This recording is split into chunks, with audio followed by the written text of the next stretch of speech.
Hello, good morning everyone, good morning dear students. आज today we will discussing about 12th class chapter 21 part second zoology. Chapter number 21, the name is the human integumentary system. आज basically हम discuss करेंगे human integumentary system के बारे में। तो देखो, topic हमारा है ह्यूमन इंटेग्यूमेंट्री सिस्टम। जब भी हम इसकी बात करें तो माइंड में क्या आता है कि सर क्या है ये इंटेग्यूमेंट का मतलब समझिए। पहले सिस्टम बाद में डिस्कस करते हैं, पहले हम बात करते हैं इंटेग्यूमेंट की। तो इंटेग्यूमेंट को अगर मैं कन्वर्ट करूँ या इजी लैंग्वेज में लेके जाऊँ, दैट इज द कवरिंग। क्या है ये? कवर है, एक तरीके का आवरण हो गया आपकी बॉडी पर। तो इसकी अगर मैं डेफिनेशन दूँ या इसको मैं कैटेगराइज करूँ या इसको मैं समराइज करूँ, सिंपल से हम बोल सकते हैं द बोथ थिंग्स। क्या क्या? Skin and their derivatives. अब स्किन तो आप समझते ही हो, जो आपके बॉडी में स्किन प्रेजेंट होता है वो, और उसके जो डेरिवेटिव्स। अब सर बोले डेरिवेटिव्स क्या है? सच एज नेल्स, हेयर्स, ये ग्लैंड्स जो स्किन पर ग्लैंड्स प्रेजेंट होती है। जैसे स्वेट, पसीना आता है वैसे स्वेट ग्लैंड्स, क्यूटेनियस ग्लैंड्स, आंसू आते हैं उसके लिए भी ग्लैंड्स होती है। तो स्किन और उनके जो डेरिवेटिव्स हैं वो कंबाइंडली और टुगेदरली क्या कहे जाते हैं, क्या बोला जाता है उसको? Integumentary system. क्लियर है?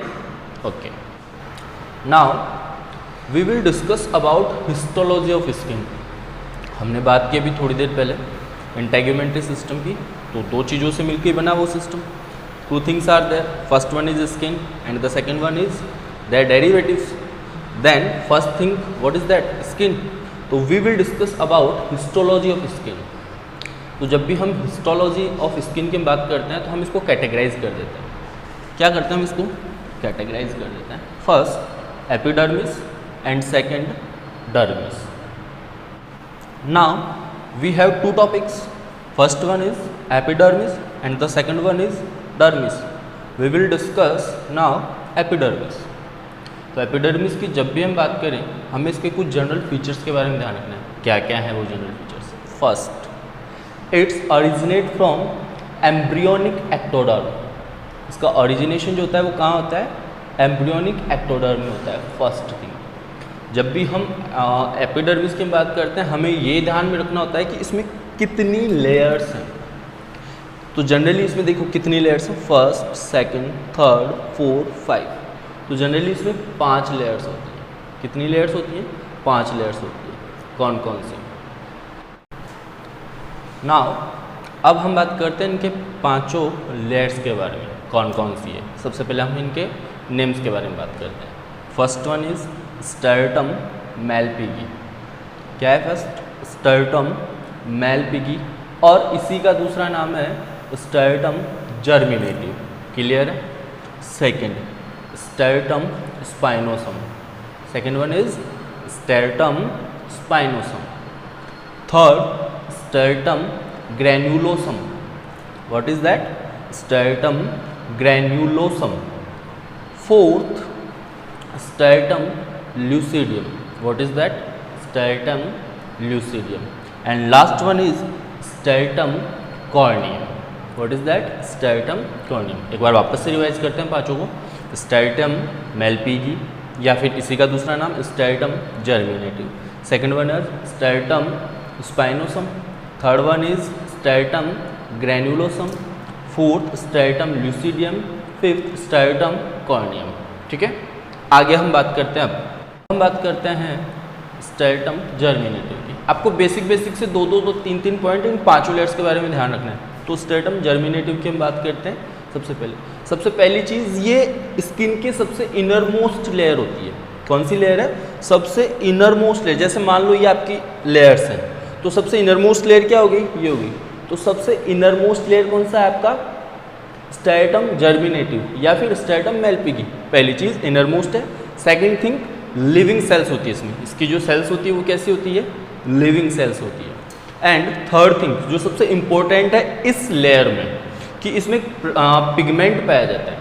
क्या प्रेजेंट होता है इसमें? पिगमेंट प्रेजेंट होता है जिसका नाम है मिलेनिन। क्या है? मिलेनिन। वो किसके लिए रेस्पॉन्सिबल होता है, आपको ये भी याद रखना है। वो रेस्पॉन्सिबल होता है कलर ऑफ स्किन के लिए। किसके लिए रेस्पॉन्सिबल है वो, कलर ऑफ स्किन के लिए। तो आपको फर्स्ट लेयर में सिर्फ ये 3 बातें याद रखनी है। पहली इनर मोस्ट लेयर है, सेकंड लिविंग सेल्स है, थर्ड मिलेनिन पिगमेंट प्रेजेंट होता है जो रेस्पॉन्सिबल होता है इसके कलर्स के लिए, स्किन के कलर के लिए। That's it. Second now second layer stratum spinosum. इसमें आपको 2 बातें याद रखनी है। पहली चीज़ कॉमन टॉपिक जो आपको 5 लेयर्स में याद रखना है। पहली लेयर में इनर मोस्ट था, तो ये जो लेयर होगी ना ये उसके आउट मोस्ट होगा, उसके जस्ट आउट होगा, यानी कि ये इनर मोस्ट था, ये इसके ऊपर हो गया। क्लियर। दूसरी चीज़ इसकी जो सेल्स हैं वो पॉलीहेड्रल टाइप की होती है। कैसी दिखाई देती है, पॉलीहेड्रल। और तीसरी चीज़ इसका फंक्शन आपको यही मेंशन करना है, कितना, इतना सा है कि ये स्किन को स्ट्रेंथ प्रोवाइड करवाता है। क्या प्रोवाइड करवाता है, स्ट्रेंथ प्रोवाइड करवाता है। That's it. अब हम थर्ड लेयर की बात करते हैं, स्ट्रेटम ग्रेन्युलोसम की। इसमें आपको क्या याद रखना है, पहली चीज़ आउटसाइड ऑफ द स्पाइनोसम। क्या होगा, आउटसाइड ऑफ द स्पाइनोसम। दूसरी चीज़ सिंपल सा है, 5-6 लेयर प्रेजेंट होती है इसमें सेल्स की। कितनी लेयर प्रेजेंट होती है, 5-6 लेयर इसमें प्रेजेंट होती है। और इसमें प्रोटीन होता है, आपको इतना याद रखना है बस। इसमें एक प्रोटीन होता है, कीटो हाइलिन प्रोटीन प्रेजेंट इसमें होता है। बस इस लेयर में आपको इतना याद रखना है। नाउ अब हम बात करेंगे स्ट्रेटम ल्यूसिडियम, यानी कि 4th लेयर की हम बात करेंगे। ये भी आउटसाइड ऑफ द ग्रेनुलोसम है। दूसरी चीज़ इसमें 3-4 या 3-4 लेयर्स प्रेजेंट होती है सेल्स की, जो फ्लैट होती है। इसकी सेल्स कैसी होती है, फ्लैट होती है। इस लेयर में एक इंपॉर्टेंट चीज़ आपको याद क्या रखनी है, जो आपको मेंशन करना है अच्छे से, कि ये जो लेयर होती है ये वाटर प्रूफ होती है। यानी कि इसमें एक प्रोटीन प्रेजेंट होता है जिसको हम एलिडिन नाम से जानते हैं। वो प्रोटीन क्या करता है, इसको वाटर प्रूफ बनाता है।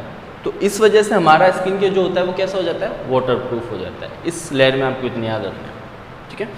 अब हम 5वीं लेयर की हम बात करते हैं, स्ट्रेटम कॉर्नियम की हम बात करते हैं।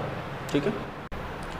तो ये जो अपनी लेयर है, 5th वाली जो लेयर अपनी स्ट्रेटम कॉर्नियम, इसमें आपको 2-3 बातें याद रखनी है। थोड़ा इंपॉर्टेंट टॉपिक भी है इसमें।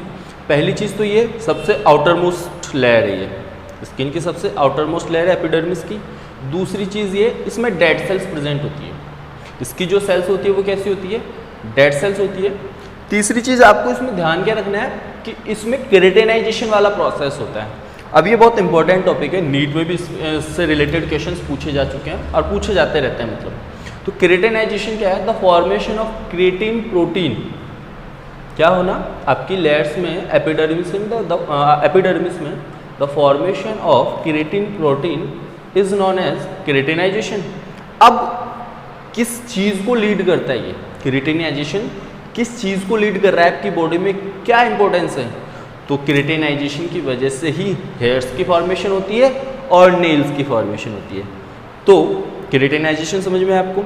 आई होप आज का अपना जो लेक्चर था आपको समझ में आया होगा, जिसमें आज हमने डिस्कस किया इंटेग्यूमेंट्री सिस्टम का, जिसमें सबसे पहले हमने किसकी बात की थी, इसके बेसिक इंट्रोडक्शन की बात की थी कि जो कवर है स्किन और उसके डेरिवेटिव्स का जो कवर है, जो हमारी बॉडी को कवर करता है, उसको हम इंटेग्यूमेंट्री सिस्टम कहते हैं, पहली चीज़। दूसरी बात हमने हिस्टोलॉजी डिस्कस किया। हिस्टोलॉजी में क्या 2 बातें याद रखनी है कि 2 पोर्शन होते हैं स्किन के, एपिडर्मिस और डर्मिस। फिर हमने एपिडर्मिस की बात की कि ये कहाँ कहाँ बना, एम्ब्रियोनिक एक्टोडर्म से इसकी फॉर्मेशन हुई, कितनी लेयर्स इसमें हैं, हमने इसमें 5 लेयर्स की बात की। आई होप आपको ये पूरा जो लेक्चर था वो समझ में आया।